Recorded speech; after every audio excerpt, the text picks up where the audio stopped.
Hello, this is Aleph Talks, and we're back with Strayed Generation. Yeah, so we just got to talk about what we learned. Yeah. Okay. So, I'm still reading Joshua. It's a long one. Lots of learning about like how Israel's land has been divided, like not how it was divided, how it was given to them by God, and just how massive it was and stuff. But there's this interesting part in the recent chapter I read where these three tribes, I think it was like Reuben, half Manasseh, and Gad or something like that. They were going across the Jordan. Yeah. For the land that of Canaan or something like that. Canaan sounds legit. Yeah, something like that. It was given to them because they were seen as people who never like strayed from God's word and stuff and always listened. Yep.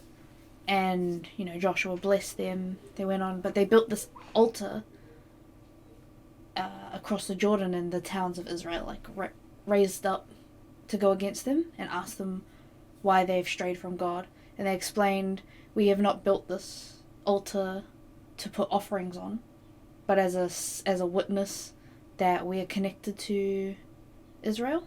Oh, yeah. Which I thought was really cool. That is cool. Because they're saying, we were anxious that in the future your generations will say to us, what do you have to do with Israel? But this is to stand as a witness that we are connected to you. Yeah, yeah. And I thought that was really cool. Yeah, that's cool. I just finished the second Corinthians, this morning. And I read 1 Corinthians at the start of the week. Obviously, like, not all at once, but like split up.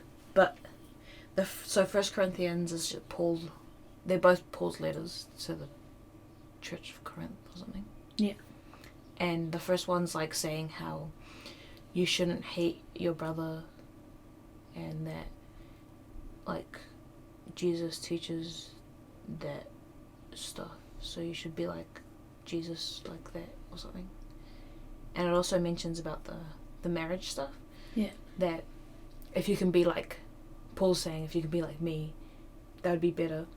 But if you can't control your sexual desires, then get married, because that's also good. Yeah. 2 Corinthians is basically just saying everything we do is in the glory of God. Is in the glory. Everything we do is for the glory of God. I read that recently due to some research. Yeah. And I was like, oh, cool. Like, that's cool.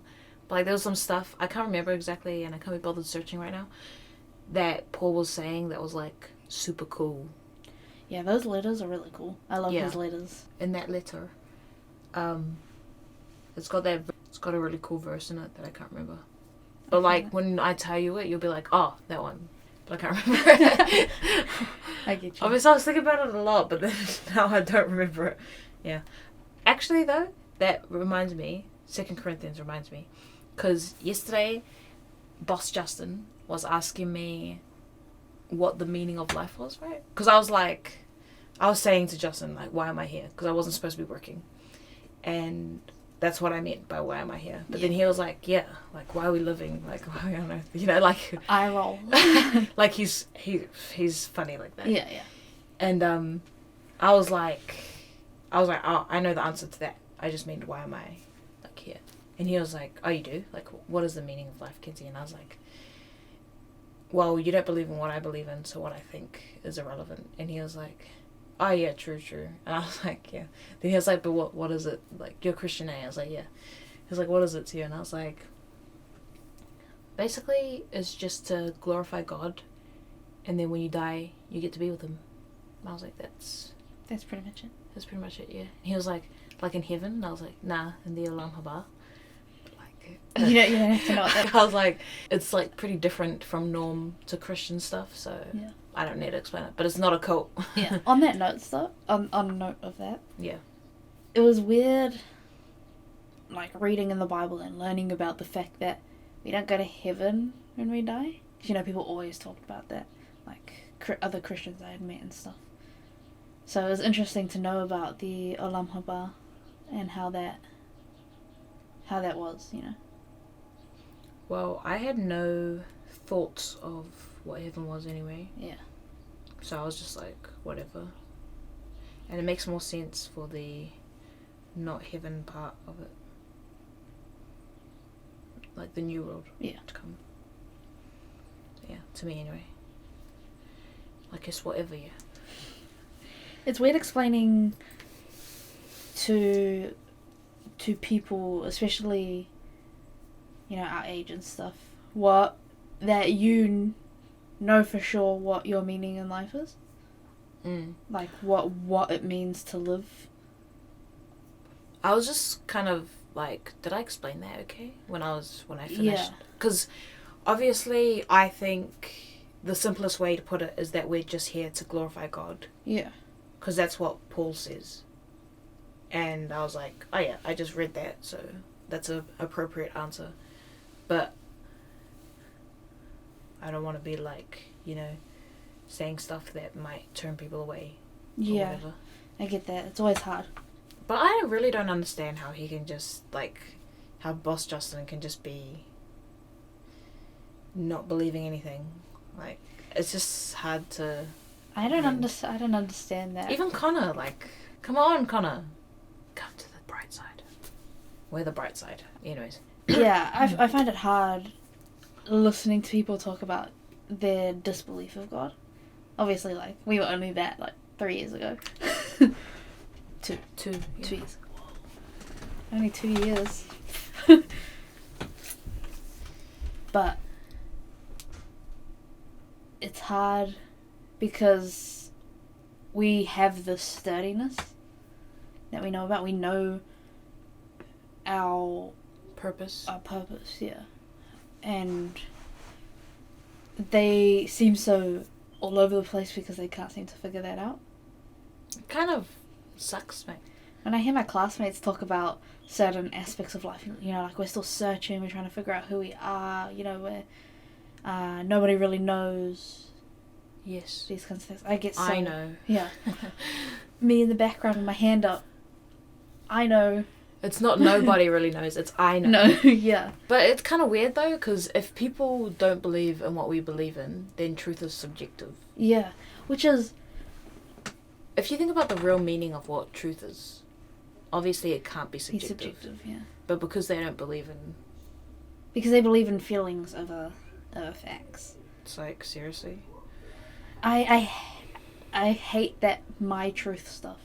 Stuff's so stupid. I've never heard of something so ridiculous. What do you mean my truth?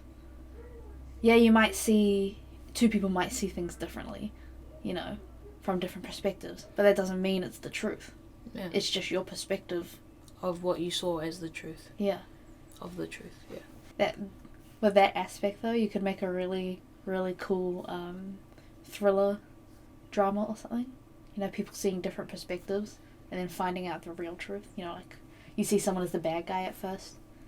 Yeah, but that reminds me of Pinocchio, because in Pinocchio... I thought you were talking about the old school Pinocchio. I was like, when did that happen? I've never seen that, but in Pinocchio the drama, the girl's got this Pinocchio disease where she can't lie. Yeah, yeah. So what she sees is truth. Yeah. Which is stupid. Because somebody can see a lie. That's just what you think is the truth. But yeah, our generation runs on this feelings aspect. Of course, a lot of the old generation ran on that too. Yeah. But I'm really feeling it as being this generation. Well, obviously we had to learn from somewhere. Yeah. Because we can't just, accumulate. Well, obviously we're born sinners, so you can do stuff wrong all the time. But yeah, but it's not... I think you have to be taught to decide that feelings are more important than facts. Because obviously I wasn't taught that. Or that feelings are fact. Yeah. We weren't... I wasn't taught that anyway. Neither. Because my dad doesn't care about feelings. We never talked about that kind of stuff. Yeah, that's not a normal... it's not normal to me anyway. Why can't parents talk to their kids about that? Because they don't know. Yeah. It's all weird stuff. I think a lot of the reason why our generation is so strayed is because of our parents. Of course, like that's a major majority of it. Yeah. But of course we have our own intentions and feelings and accountability. So that's what the other half is. Like, it's our fault for taking it on. accepting, not having our own opinion. Yeah, because, like, God, we have a nature in us that knows good and a nature in us that knows bad. We can tell the difference inherently. So, obviously, we have accountability in the sense of following those choices presented to us by our parents. Yeah. But I find that a lot of our younger generation doesn't really have opinions. Yeah. Like, they don't know, because of this not being able to make their own choices. Well, also because everyone that I've seen that is, like, backing all these movements these days are the people that are, like, the original bandwagon people, if you know what I'm saying. Like, our parents' generation are the people that are just leeching on the media and agreeing with everything they're saying. And then, obviously, your kids are going to see what you're doing, and they're going to be like, oh, if my parents supports it, I support their opinion. So if their opinion supports this thing, then obviously I'm going to support that. And they're not like, oh, my parent hasn't done any research on this. How do they know that that stuff's legit? Like, obviously you don't really think about that kind of stuff when you're growing up. You know, your parents are usually your safe haven. Yeah. You know, they usually do everything for you. Normal parents do that, yeah. So you'd have no reason to question them. Yeah. Growing up. But you reach a certain age where you start to become accountable for the things you believe in and all that kind of stuff. But apparently accountability isn't a thing in our generation. It's not individual accountability, but group accountability as well. And there's barely any group accountability. Our generation's so stupid. I feel bad for our generation's kids. Yeah, because they're going to be our generation. But the next, like the third wave. Yeah. We already know how the third wave goes for everything. Like a third wave feminism. Yeah, like, because, you know, our generation, everyone our age is jumping on every bandwagon without doing their own research. They're just like, oh, this famous person said this, and because they're famous they wouldn't post anything wrong because that's, like, you know, against being famous. So obviously they're right. Yeah. It's really annoying because when I read stuff or watch stuff, when I go to research, I try to look into the other side a little bit, see how they place their words, what they're trying to get at, and usually I don't agree because it's based on feelings. Yeah. And of course, feelings matter to an extent, right? Like, we can't treat people like trash all the time. But when it comes to the feelings are below facts. Yes, of course. Yeah. Feelings never go above the truth. Because someone can feel good doing something bad. Feel happy doing something bad. And the truth might No one ever thinks about that, eh? Yeah. They're not like, I feel wronged by this. That this is what they're thinking about. I feel wronged by this, so that person should go to jail. But they're not thinking, that person that wronged you felt good wronging you, so how come you can't... That's just hypocritical. You can't just use your feelings to get your point across and not think about their feelings if this is the feeling idea you're going off. Yeah. They never... Our generation is never consistent with that idea. It's because they're not following God. Yeah. That's my opinion. That's why everything's going to shit, because they have no... guidance. They don't even have any religion. Just their own feelings. Even some other religions, those people are doing better than everyone else who don't have a religion. Like, they at least get that, At least they have some standard of morals. Yeah. Whereas everyone else who has no opinion, no religion, no parents with correct opinions either. Because they've got no accountability to their morals. Their morals can be anything. I hate that. I can't stand that people think there's no moral truth. That there's no moral right or wrong. Well, if you don't believe in God, then there isn't one. Yeah. So the first thing that needs to happen is that they need to believe in God. Because I had someone say to me once that, I asked them, is murder wrong? Like, in Western society it might be, but in other countries it's, normal because, we've been set up in a society that teaches murder to be wrong. Whereas in those societies, maybe not, right? Like, they haven't been taught that murder is wrong. Well, I like, someone who was raised without being taught that murder is wrong can still feel bad for killing someone. I wasn't taught specifically that murder is wrong. I didn't just even knew it was. Yeah, I never learnt in school. Yeah, no one says in class, okay, don't kill. This is English, let's go over this book. So this person murdered this person. Is it right or wrong? No one says that. Yeah. Everyone just knows. It's just inherent. Though there are countries that kill people, which is okay if that person, if it's a punishment for something that they've done. Yeah. Because if that's their law, then that's supposed to be right. Yeah. If you know what I'm saying. Like the death penalty. Death penalty, yeah. I feel like the death penalty is necessary in a lot of cases around the world where it's been banned. Well, of course, if there's mass murderers and they're not repentant at all. What is the point of letting them live to get out in 20 years?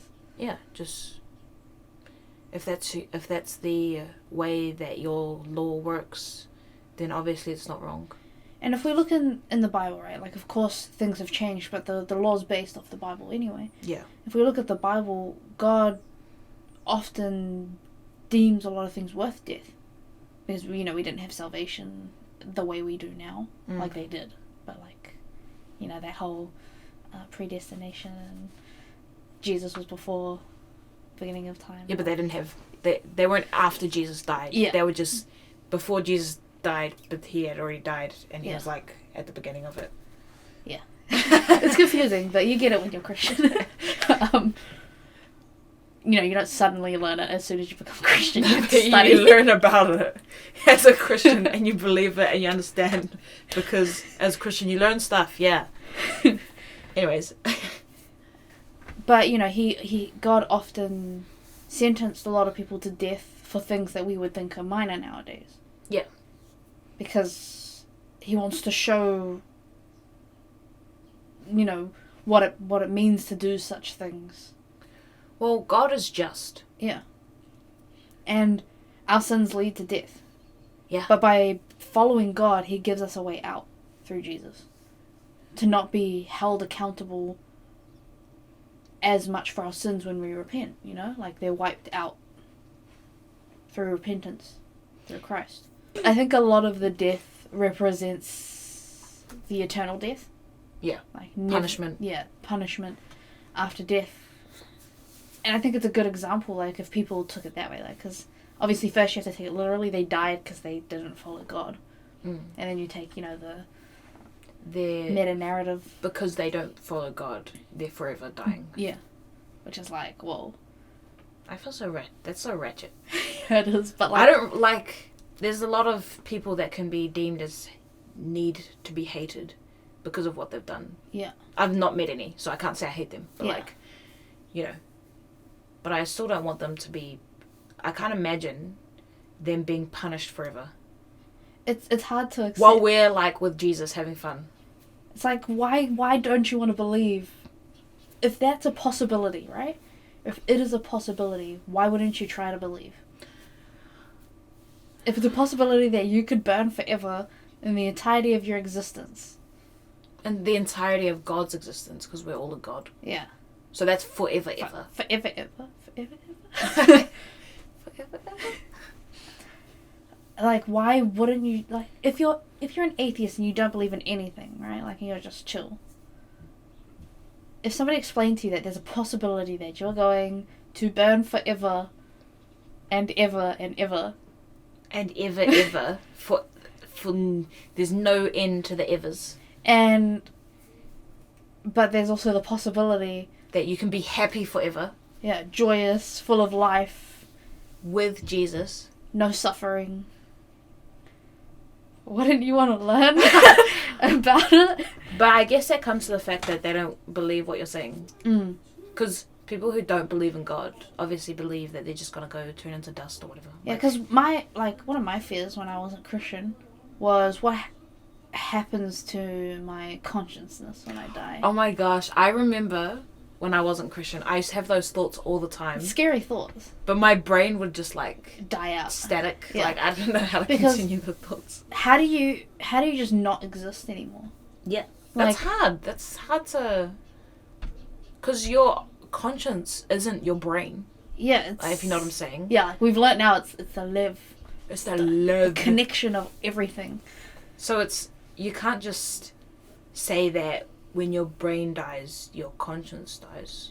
Yeah, because I think, do you just wonder, back when I was a Christian, what happens to your thoughts? Yeah, I was just, in my head, it always went like this, my thoughts just fly into the air. They become a cloud or something. Yeah, for me it was you know when you close your eyes and you're thinking and your mind's kind of black, you're not really thinking of anything. Yeah. But you're thinking. Yeah. You have words. Of course, you have to be thinking. Yeah. Yeah. And I just wonder, how does that not exist? How does it come to a point where you literally are nothing? You don't even have a thought process. You can't even feel it. You don't exist. How does that work? It just doesn't. I can't comprehend that. Neither. Obviously, because we're not supposed to, because it's not going to happen. Yeah. But back then it was scary, and I don't understand how people can think they're just mathematical numbers that work perfectly with the entire world and universe. It's even more ridiculous, those people who think it's all coincidence that we work perfectly with the entire world and universe. Yeah. I read this thing about how many zeros, 0.0s it was for the Earth to come into existence as perfectly as it did. Without a creator. And the chance is obviously ridiculous. Well, if you think about it, come on. It's... When you get to a certain amount of zeros, it becomes redundant. Yeah. And obviously, there's been big atheists who can't deny God. But, won't accept him. Atheists is their own religion. They're just too prideful. Yeah. But, yeah, back to the... generation. Back to whatever we were talking about. Our generation is just way too stuck in their feels. And to learn to accept that there's a better thing than what you feel. Yeah, it's I don't know why people can't just sit there and take the time to learn about God and then accept that that sounds great and then learn to love him. Yeah. Because that's all it takes. You just have to learn to love God because it's your choice to do so. And some people, because of their feelings, refuse to though. They refuse to understand the things you're telling them. They will come up with the most ridiculous arguments.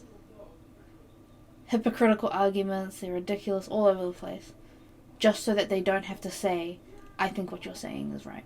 That's so annoying.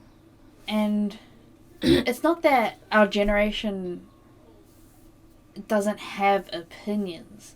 When we say they don't have opinions, it's they don't have their own. They're not thinking for themselves. They're just following the media and other people around them. That's why I feel like our generation has no idea what the word propaganda means. Honest, don't even get me started on the fact that people think the Holocaust never happened. There's so much propaganda out there for everything.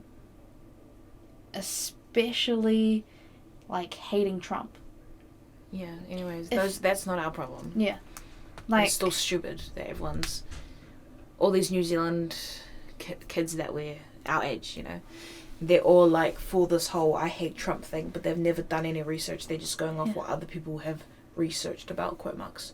And the effect of Trump on our country is somewhat minimal, except for the fact that a lot of the leaders in our country want to follow American media and hate them. At least Trump doesn't support killing babies. Yeah. Like, that's way better than all of our... so many MPs that we have already. And they want to hate Trump. Like, protect your frickin' country first. Yeah. I feel like in New Zealand especially, because we're such a apathetic country, the kids, like, our age, I call them kids. We're like 20. The people around our age don't seem to care, but care too much at the same time. Like, the apatheticness is hypocritical in itself. I really don't understand it. It just gets me mad thinking about... That's why I never have serious conversations with people our age. Because they're all bandwagoners, first of all. And I hate talking to people that don't have their own opinion. Because they, you know, you'll bring up a subject and then they'll be like, oh, I believe this, but let's not talk about it anyway. Let's move on. It's like, but what do you mean let's not talk about it? It's an important subject on whether I'm going to be friends with you or not.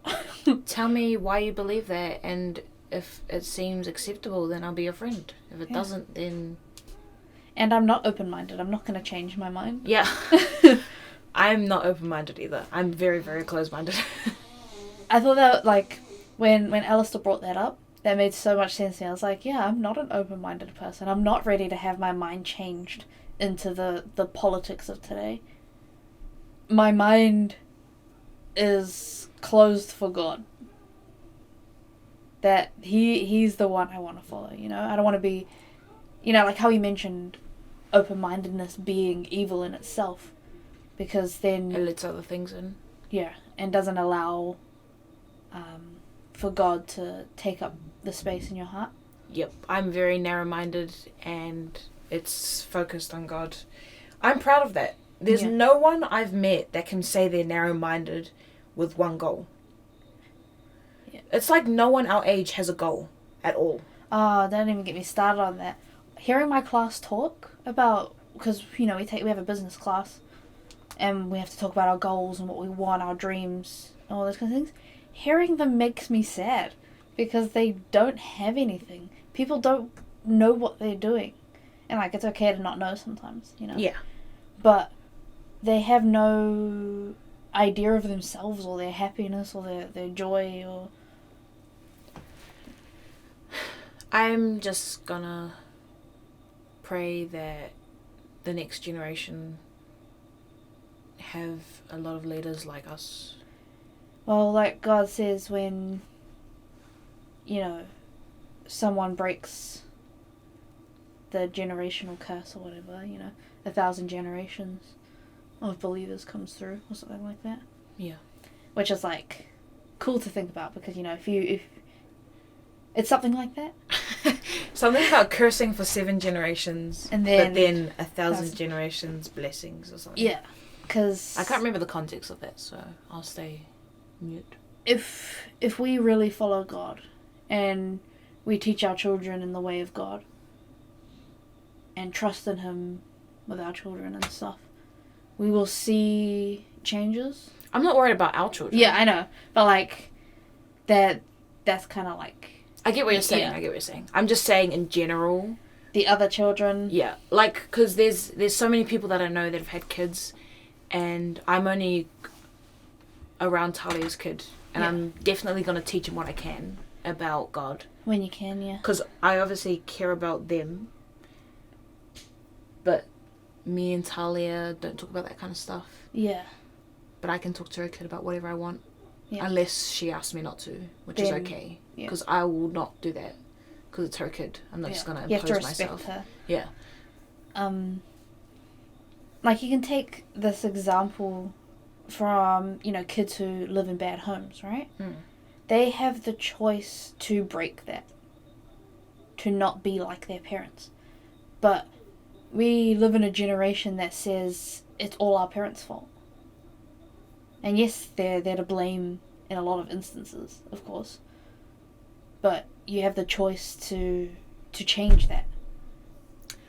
Well, it is our parents' fault. Yeah. That we have, like, bad memories in our childhood. But it's not our parents' fault that we chose not to be like everyone else, if you know what I'm saying. Like, if we choose to be bad, it's our fault for choosing that way. Yeah, like, I never understood other kids who would say, oh, it's my parents' fault that I grew up and I, like, started doing drugs and drinking and stuff. No, it's your fault. You started it, so it is your fault. It's like, yeah, you're a kid, but did you ever try to stay at school? Did you ever, even without lunch, did you try to go to school? Did you try to keep close with good people? No, you wanted to be cool. You wanted to hung be out like with your bad parents. people. Yeah, that's really bad. But yeah, and I get it. It's hard. It's not easy when you've got trash parents to see the good things, to understand what good things are. You know, God blesses some people with better sight in that sense, better understanding. But God always gives a way for people to be better. Yeah, you're always presented with a choice in so many different situations. I could see where I could have turned down many wrong paths. Me too, brother. Preach. But yeah. Yeah. That's why I think we just gotta pray for our generation to learn how to see. Learn how to see, and to learn how to appreciate fact more. I guess. Yeah. I don't know how else to explain it. Or to stop worrying about how they feel and start worrying about what the truth is. Yeah.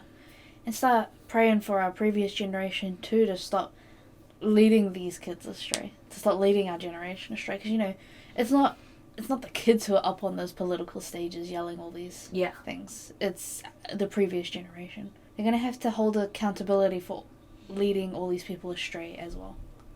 Yeah. Well, I'm trying to teach, not actively trying to teach, because I'm not that kind of person that teaches people. Yeah. But I'm trying to show and leave crumbs, if that's the right saying, to my siblings on how to act. And my brother believes in God, so I'm happy. And I'm going to majorly leave the rest to God, because I don't really know how to talk to my brother like that. Yeah, teaching's not easy. No, I'm definitely not called to do that. That's not my job. But I'm glad, because my brother and sister have people like the Northcots and youth group and stuff. And my brother's kind of friends with Isaac, you know, all these connections. It all starts like that, you know. I was friends with Azaria in year 9. Yeah. I wasn't Christian until I got out of high school. But, you know, I always went to a house. I got to see what that kind of stuff was like. And it's good to have even crumbs. Yeah. Like that part in the Bible. Maybe if some random kids listen to our podcast and then they're like, oh, this sounds interesting. That'd be cool. I feel like we talk pretty chill, so it's not... Well, I don't think we're you should be Christian. We're not like that. We're just telling here's the benefits of being a Christian. Yeah. Because when it comes to, you know, following God versus following the world, that's used a lot in the Bible. Don't conform to the ways of the world, but be transformed by the new renewal of the Spirit or something. Oh, that's so intense. I feel so is that the first thing I've ever quoted correctly? I think so. That felt so legit. Remember that. Where's that from, though? Galatians? Yeah, it's totally Paul. It's totally Paul, yeah. He's so that Paul. Guy, yeah. It's one of the letters. Anyways. And the only way to know what the ways of the world are is to look at God. God clearly states the ways of the world throughout the entire Bible. Mm. Even from a, not Christian point of view, who doesn't read the Bible and stuff, if you're atheist and you had no idea about what God was, there's still things that are normalized in the world that inherently are wrong. So there's something wrong with the world, you know? If you get what I'm saying. Yeah. Everyone, what do you call it when you put stuff on a pillar? They worship or whatever. I can't remember. Lost. They basically worship sexual immorality. In every single Hollywood film I've ever seen, not literally, basically every single one, there's always a sex scene. And they're never married. Yeah, and there's no glory in the relationships. You know, look at Twilight, for example. You wouldn't think of it, but it's an abusive relationship. Yeah, he eats her. He eats her, and she's always getting beat up and abused by the people around him. He doesn't love her, he wants to eat her. And people romanticize it. It's disgusting. Even in, like, because, you know, we're in heaps of fandoms, like anime and K-pop and stuff. Yeah. Even in those innocent fandoms, they're so innocent. Like, they're just dudes singing and dancing. Like, what can you do about it? Everyone always sexualizes everything in every fandom. It's a cartoon. It's a cartoon. It's animated stuff. They're fake. Someone literally drew them with their right hand. Like, like, you can love the character for all I care. It's like reading a good book and the character's amazing. You're in love with them. Yeah, and then you're like, this is like so who I want to be like. Yeah, you know, like, but the way, like, you can see it in the way the drawings have transformed over time. You know, more and more it gets sexualized. It gets more intense. Not in sports ones. That doesn't happen. But like, well, all that's a little. But that's just his drawing style. Yeah. Yeah. Well, anyways. But what did I start that off with? The world loving sexual immorality. Yeah. So as a person who doesn't even care about God, you can see that that's wrong, because not everyone grows up being like, I need to have sex with every person I see. Yeah.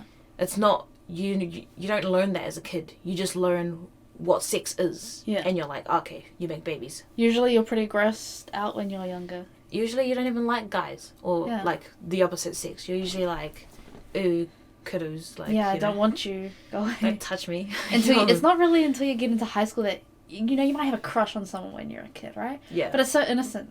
You're just like, he looked at me. Like... Yeah, it's so cute. But you get into high school when all those hormones kick in, and then you start thinking about that stuff. And then it's when that love for sexual immorality in the world starts to... make sense. Yeah, and starts to tamper with our minds. You know, if we keep seeing it like that, it starts to seem normal. It's just really gross and disgusting. Yeah, like before I became a Christian, I used to think it was normal for people to, in a sense, to like sleep around. Yeah, like it was just average. Yeah, like I thought it was wrong. Yeah. But it was normalized. But now it's like, what the hell? I get surprised every time someone says they've had sex with someone. Yeah. And they're not married. Yeah, like... I feel really old school about it, but the old school morals are correct, in my opinion.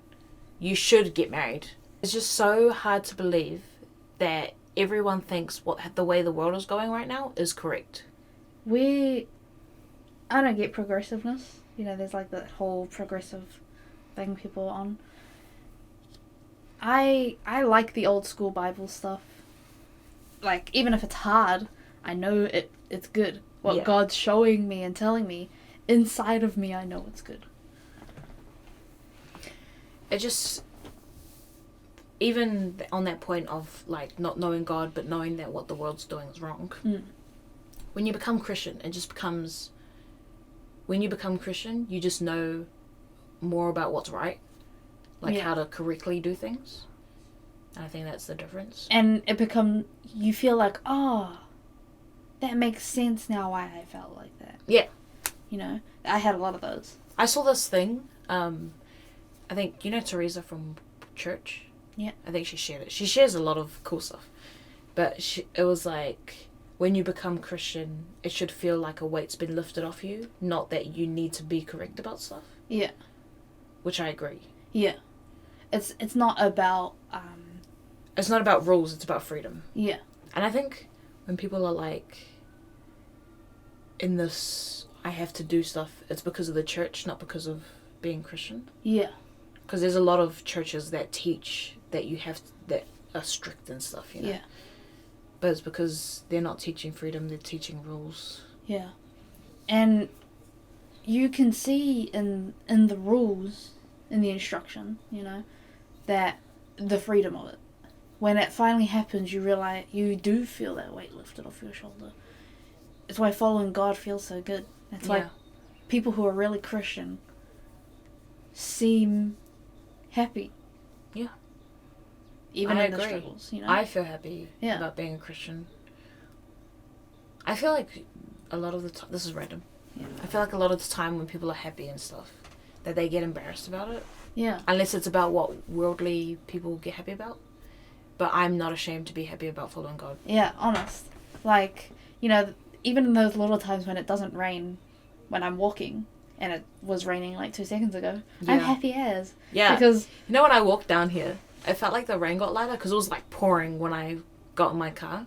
And then I came and I was like, ooh. And yesterday, God dried my clothes. I'm not even kidding. I brought the clothes out, and I was like, okay, I know what the weather's like in New Zealand, God, but can you please just let my clothes dry first, and then like, you know, you do whatever you want, but like, please, just keep my prayer in mind. yeah, sometimes I'm even happy as a Christian just to sleep. Like, Tell me about it. Every time I lie down, I praise God that I'm allowed to sleep. I was praising God last night for being able to work as well. Like, There's just so many good things. Yeah, you're just grateful because you know that God is working For us. to help us be better, and that He's guiding us through all our struggles, so that in the rules that He set us, we can be free. Instruction. And I guess, like, just a lot of our generation doesn't understand that, you know, that happiness itself seems like a trap for a lot of, like, in the worldly sense. Yeah, well, they just... Because they don't have an objective standing of what happiness is. Happiness comes in too many forms. Yep. Yeah, it's hard with our generation. Like, you can see it. Yeah. Anyways, we should stop. Yeah. Cool. That was fun. That was a nice one, I Yeah. reckon. Cool. So I quoted my first Bible verse for reals, I think. I think it's the first time. Yeah. That was good. We've made progress. Yeah, we're getting there. Week 11, and we've finally quoted something correctly. And I think I even remembered the tribes correctly. Ooh, yeah, we're remembering stuff. Light finger claps. And I think we talked less rubbish This time. like in the podcast, because usually we talk a lot of like Trash. we usually go, but I think we did well staying on point. Anyways, thanks for listening. Yeah. Bye. Peace.